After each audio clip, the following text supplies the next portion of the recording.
Hello and welcome into the Bookies desk for this week. The Travis Stakes, the weight for age event for the fillies and mares, a Group 2 race over 2,000 metres. And as often in these fillies and mares weight for age races, you've got the old tried and true mares up the top of the book and then perhaps some of the more up and coming mares down the bottom. And that's true this year in this year's Travis Stakes. The two form races we need to really have a think about there is the Te Aroha Breeders firstly, and then secondly the Manawatu Breeders.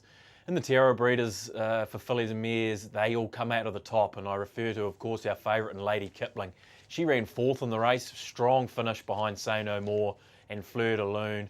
Looks very good form for a race like this. She's a deserving favourite on what we've seen from her this season, and probably deserves to pick up a race like this. She's $5.50 to take out the Travis Stakes this year.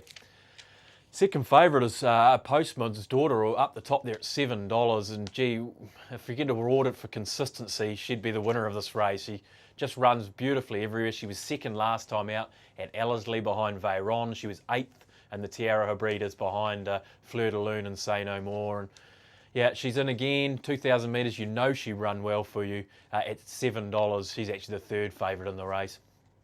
And the other two horses that come out of that race, or mares that come out of that race, are Vilify and Floria.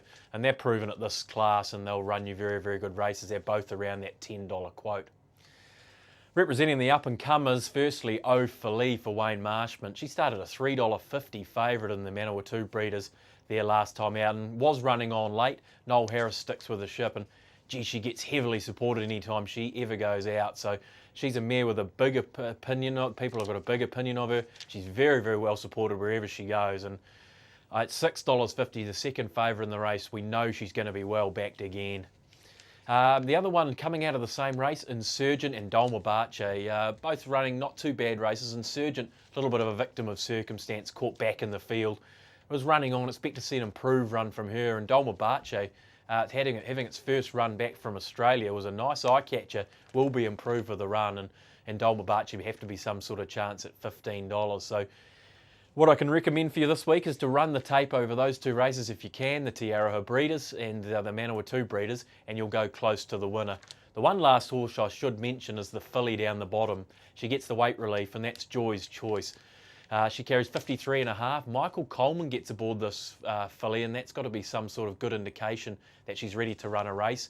Her last run was a 5th in the Oaks. It was a very nice run down there at Trentham. She's won a trial since and comes into this race relatively fresh. So expect a good run from Joy's Choice. She's been improving all season long. So they're the horses that we touched on that should be right in the finish in this year's Travis Stakes.